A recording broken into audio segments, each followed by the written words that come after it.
In Matthew 17, the passage containing the Transfiguration is told in this gospel. And after the Transfiguration happens, Peter says to Jesus, "It is good to be here." It's truly a mountaintop experience for them.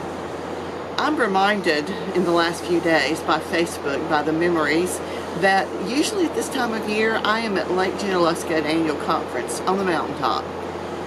However, we are not there this year, but I've been wistfully posting pictures from years past, including when I was commissioned and ordained. And those were particularly important mountaintop experiences for me. Someone commented that she thought that the 9 years since my commissioning had been very fruitful. Made me think about the time on the mountaintop, and being there where the view is extensive really helps you see the bigger picture, metaphorically and in reality. It also reminded me that most of my time is not on the mountaintop, in terms of having the luxury to just watch and listen and learn. Coming down from the mountaintop, real life resumes. But mountaintop experiences, they nurture us and they refresh us and they help us to have renewed vision.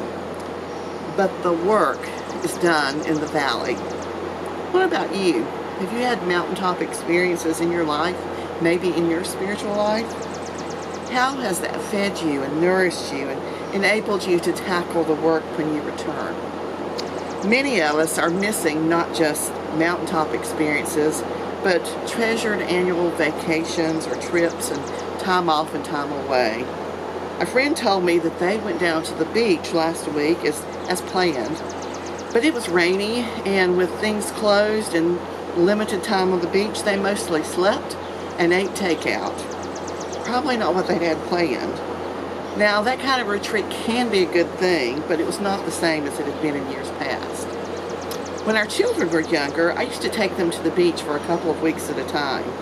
The rec center where we went had programs for preschoolers through high school kids, and so even if I was there by myself for a few days, I would have some time away from the kids while they were in camp, and I would have time to walk on the beach or ride my bike or just read.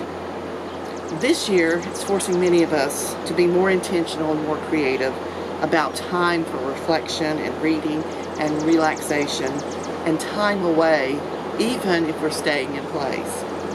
I hope that each front porch prayer brings you a few minutes each day to encourage and nourish you and give you a little break in your routine, maybe something to think about, perhaps a little micro mini moment of vacation.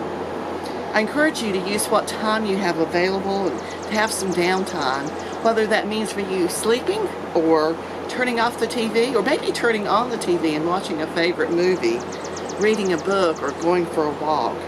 You might even want to look through pictures or diaries or journals about times past when children were younger and not grown, or you were with someone who's no longer with us, and let those memories nourish you, not make you sad.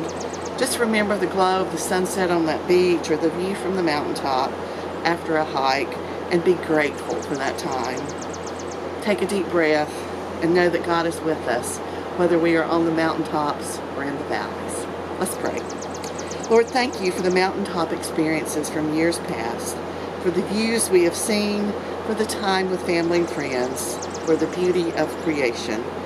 Help us to take the long view wherever we may be and know that you are with us on the mountain and in the valley, by the sea and in our own living rooms. Help us to remember to take time each day to breathe in the Holy Spirit and breathe out the love you have for all creation. Amen. Go in peace. Have a good day.